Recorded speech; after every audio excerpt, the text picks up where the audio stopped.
നമസ്കാരം, മലയാളി വാർത്തയിലേക്ക് സ്വാഗതം. പാർട്ടി സംസ്ഥാന നേതൃത്വത്തിനെതിരെ CPM ആലപ്പുഴ ജില്ലാ സെക്രട്ടേറിയറ്റിൽ രൂക്ഷ വിമർശനം. സ്ഥാനാർത്ഥി നിർണയത്തിൽ പാളിച്ച സംഭവിച്ചു എന്ന് തന്നെയാണ് ഇപ്പോൾ സെക്രട്ടേറിയറ്റ് രൂക്ഷമായി വിമർശിച്ചിരിക്കുന്നത്. AM ആരിഫ് ദുർബല സ്ഥാനാർത്ഥിയായിരുന്നു. ആരിഫിന്റെ സ്ഥാനാർത്ഥിത്വത്തോടെ തോൽവി ഉറപ്പായി. KC വേണുഗോപാൽ മത്സരിച്ചില്ലായിരുന്നുവെങ്കിൽ ആരിഫ് 3ാം സ്ഥാനത്തേക്ക് തള്ളപ്പെടുകയും ശോഭാ സുരേന്ദ്രൻ വിജയിക്കുകയും ചെയ്യുമായിരുന്നു എന്ന ഏറ്റവും വലിയ വിലയിരുത്തലാണ് ഇപ്പോൾ സെക്രട്ടേറിയറ്റ് മുന്നോട്ട് വെച്ചിരിക്കുന്നത്. ശോഭാ സുരേന്ദ്രന്റെ വിജയം BJP മാത്രമല്ല CPM-ഉം വ്യക്തമാക്കിയിരിക്കുന്നു എന്നാണ് കൃത്യമാകുന്നത്.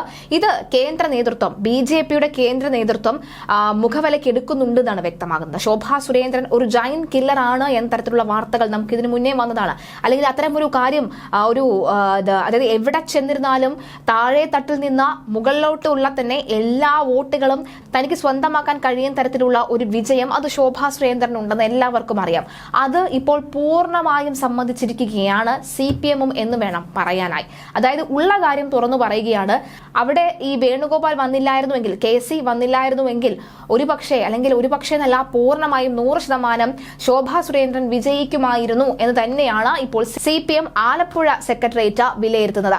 പത്തനംതിട്ടയിലെ സ്ഥാനാർത്ഥി നിർണയത്തിലും വീഴ്ച പറ്റിയിട്ടുണ്ട്. അവിടെ തോമസ് ഐസക്കിന് പകരം മത്സരിക്കേണ്ടിയിരുന്നത് രാജു എബ്രഹാം ആയിരുന്നു. പാർട്ടിയുടെ അഭിപ്രായം പറയാൻ AK ബാലനെ ആരും ഏൽപ്പിച്ചിട്ടില്ല എന്നും ജില്ലാ സെക്രട്ടേറിയറ്റിൽ വിമർശനം ഉയർന്നു. പ്രകാശ് ജാവദേക്കറെ കണ്ടു എന്ന EP ജയരാജന്റെ തെരഞ്ഞെടുപ്പ് ദിവസത്തെ പ്രതികരണം BJP-ക്ക് ഗുണം ചെയ്തു.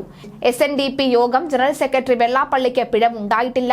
ഈഴവ വോട്ടുകൾ മാത്രമല്ല പാർട്ടിക്ക് നഷ്ടമായത്.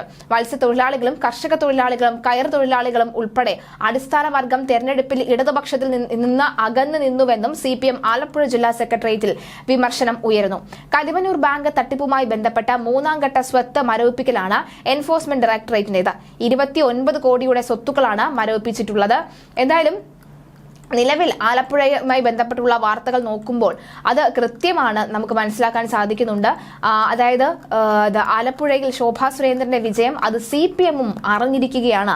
CPM ഇനി ഭയക്കാൻ പോകുന്ന BJP-യിലെ ഒരു പ്രധാനപ്പെട്ട സ്ഥാനാർത്ഥി തന്നെയാണ് ശോഭാ സുരേന്ദ്രൻ. അല്ലെങ്കിൽ അങ്ങനെ സ്ഥാനാർത്ഥിയായി ശോഭാ സുരേന്ദ്രൻ മാറിയിരിക്കുന്നത് എന്നതിന്റെ കൂടി തെളിവാണ് ഇപ്പോൾ ഈ ആലപ്പുഴ ജില്ലാ സെക്രട്ടേറിയറ്റിൽ നടന്നിരിക്കുന്നത്.